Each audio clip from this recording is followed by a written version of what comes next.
TikTok ou la tendance des courtes vidéos, ils sont nombreux à s'y intéresser. Dans ce milieu, tous les moyens sont bons pour exceller. Un reportage à suivre. Le shopping uniquement en seconde main, c'est également la tendance, s'habiller chic avec peu de moyens, un business gagnant-gagnant.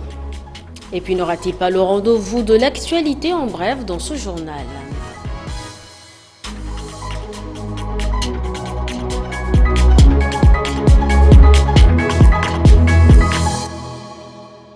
Bienvenue si vous nous rejoignez. N'Djamena, c'est une boutique à ciel ouvert avec une clientèle fidèle en provenance d'autres continents ou tout simplement des pays de grandes économies. La friperie est un business de plus en plus rentable. Dans ces articles, on y trouve des pièces de grosses marques très appréciées des utilisateurs, des chaussures de seconde main qui font le bonheur des vendeurs et des acheteurs. Un reportage signé Séverin et Aimé Dolinassou. C'est une boutique de luxe à ciel ouvert.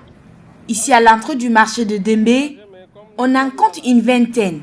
Ces étals de chaussures de friperie, Mugabe en détient un. Chaque matin, c'est le tri et coup de brosse pour redonner de l'éclat aux chaussures. Comme la plupart, la trentaine a troqué ses diplômes contre cette activité. À mes frères cadets ou bien à mes frères qui attendent seulement l'enroulement de l'État et qu'ils ne peuvent pas continuer à attendre, sinon ils risquent de mourir de soucis à la maison. Et moi qui vous parle en face là même, c'est bien vrai, je suis nanti d'un diplôme, mais j'ai fini par comprendre que les diplômes ne payent pas à temps et donc je me suis lancé dans cette affaire et bon, Dieu merci, je m'en sors pas mal quoi, pour l'instant. La vente de ces chaussures de friperie n'arrange pas que les vendeurs. Même les acheteurs en trouvent leur compte. Je préfère de venir ici parce que le prix est abordable et ce sont les meilleures qualités. Je me sens beaucoup mieux avec les chaussures dans les friperies. Et quand on achète des trucs dans les friperies, j'ai constaté beaucoup plus qu'on ne trouve pas ailleurs. Quelquefois le prix est abordable et quelquefois le prix nous dépasse également, mais on fait avec.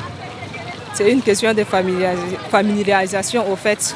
Cette activité est devenue une véritable gagne-pain des jeunes. Dans un pays où le chômage représente plus de 50% de la population, avec un taux de chômage de 78%, selon le rapport du Programme des Nations Unies pour le développement. Il y a déjà belle lurette que le réseau social TikTok est en vogue chez les plus jeunes.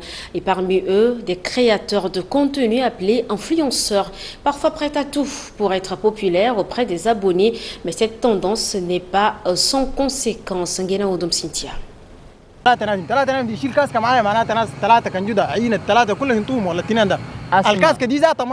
Ils sont les rois du réseau social TikTok.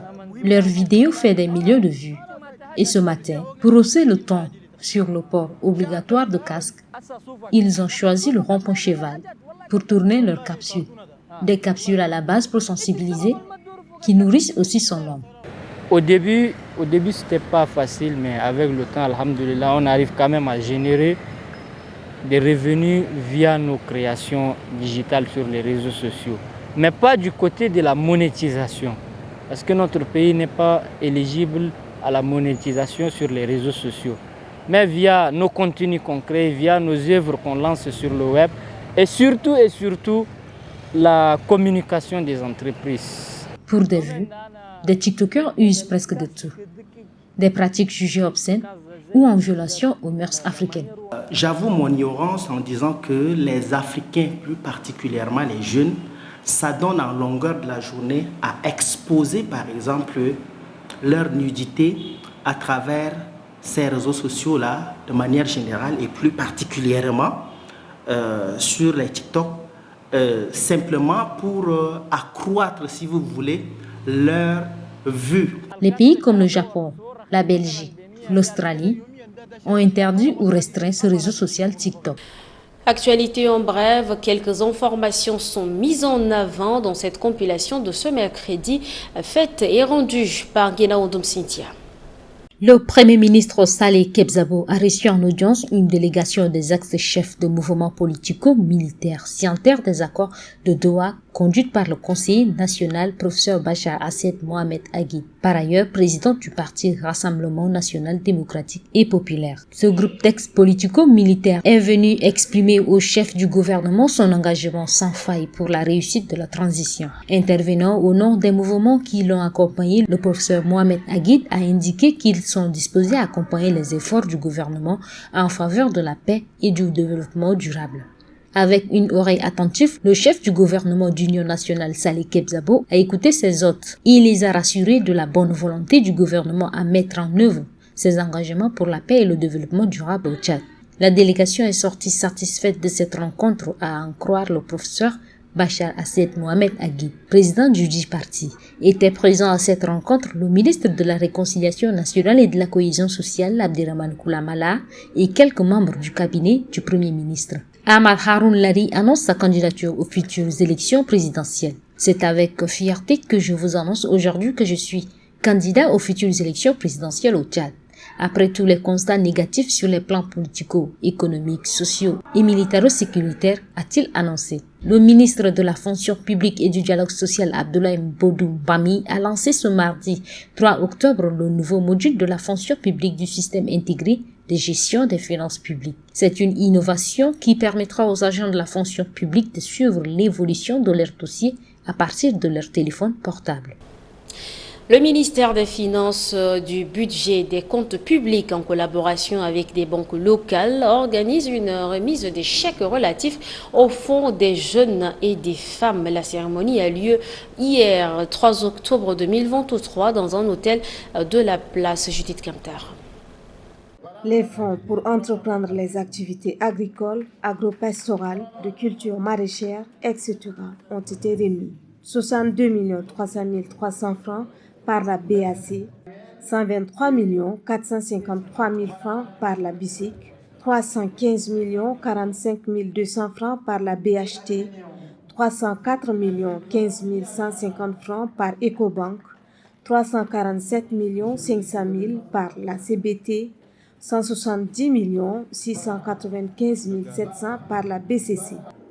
C'est dans le but de financer les projets des jeunes et des femmes afin de les aider à entreprendre. Une manière de refuser la distribution des dons et une occasion pour l'État de s'engager à maintenir la dynamique dans le financement. La question de l'entrepreneuriat des jeunes et des femmes est devenue un sujet de grande préoccupation aussi, un levier important en termes de réalisation des ambitions des jeunes, de création de richesses, de création d'emplois. Mais évidemment, les femmes et les jeunes, statistiquement, il se trouve qu'ils n'ont pas accès au financement bancaire parce qu'ils représentent des profils de risque, des profils voilà, ils sont jeunes, voilà, ils n'ont pas une grande expérience de contact avec les banques, donc c'est assez difficile. Il fallait que l'État s'interpose, en quelque sorte l'État prenne la garantie de ce vivier, de ce potentiel de création de richesses extraordinaires que nous avons dans tous nos pays et particulièrement au Tchad, qui est un pays relativement, sinon plus jeune, et un pays où il y a plus de femmes que d'hommes aussi. Cette cérémonie a permis aux différentes banques de se prononcer sur la raison de leur collaboration en vue d'aider les jeunes et les femmes. Une évaluation sera faite d'ici novembre pour le suivi de ces projets. En éducation, créée depuis 1966, soit 6 ans après l'indépendance du Tchad, l'école de Maïlaou, un village situé à 65 km de la sortie sud de N'Djamena, est dans un état piteux et risqué. Une école à proximité du fleuve et sans clôture. L'équipe de Tchad Info s'y est rendue. Voici le constat de Judith Kamtar. Cette école que voici se trouve à Maïlaou, une localité située à 65 km au sud de N'Djamena.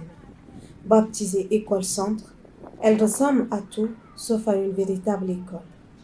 La rentrée a déjà commencé, elle éprouve d'énormes difficultés pour accueillir les élèves. Nous avons des structures, nous avons des bâtiments, des salles de classe, mais les accessoires sont tellement vieilles et presque usés. Donc dans d'autres salles de classe, les enfants sont à même le sol. Nous fabriquons les briques, nous déposons les planches dessus et pour maintenir un peu les enfants sur leurs fesses assis pour écrire. Nous appelons le gouvernement à essayer quand même de jeter un regard sur notre école pour voir par rapport aux autres écoles, notre école est vraiment en danger. Créée depuis 1966, cette école qui compte 579 élèves reste sans clôture jusqu'à nos jours. Le directeur lance un appel aux autorités compétentes de venir en aide afin de limiter les risques liés aux... En mode culture, dans cette édition, le groupe Sons of Zion ou encore les Fils de Sion sera en concert ce 13 octobre à l'Institut français du Tchad. L'annonce est faite ce mercredi au cours d'une conférence de presse par le promoteur Aimé Ayata Palio. Rassembleila. Annoncer le concert du groupe Sons of Zion qui aura lieu le 13 octobre prochain est l'objectif de cette conférence. Sons of Zion est un projet de musique de recherche qui veut donner une identité particulière à la musique tchadienne. Et vous savez, chaque musicien a quelque chose, a un rythme qui lui tient vraiment à cœur. Dans Tibesti, nous étions partis dans la relance de poser un rythme qui est tchadien. C'est forcément, on s'est basé sur un seul rythme, histoire de mieux le faire. C'est-à-dire le saï, on voulait absolument faire une identité musicale tchadienne. À la question de savoir que veut dire Sons of Zion, sa plus-value à la musique tchadienne et sa particularité, l'artiste répond. Sion, ça représente, disons, la terre promise, comme vous voyez. Mais pour nous, les Rastaman, la plupart du temps, on dit, nous allons à Zion. Ça veut dire quoi? On a, même vous, là où vous êtes, vous avez votre Sion. Tout le monde a son Sion. Rien à faire. C'est l'objectif que tu te fixes. Tu te dis, je vais arriver là. Et à Sion, c'est là où coule le lait et le miel. C'est ça l'objectif que les gens se disent. Ça veut dire, Sion, c'est là où je vais enfin me reposer. Le promoteur entend retourner à la source afin de donner une identité remarquable à la musique tchadienne. C'est l'occasion pour le directeur de l'Institut français du Tchad d'inviter les mélomanes à venir soutenir cette initiative. C'est définitivement terminé pour cette édition. Merci de nous avoir suivis. Prenez soin de vous et à bientôt pour un autre numéro du 19h45.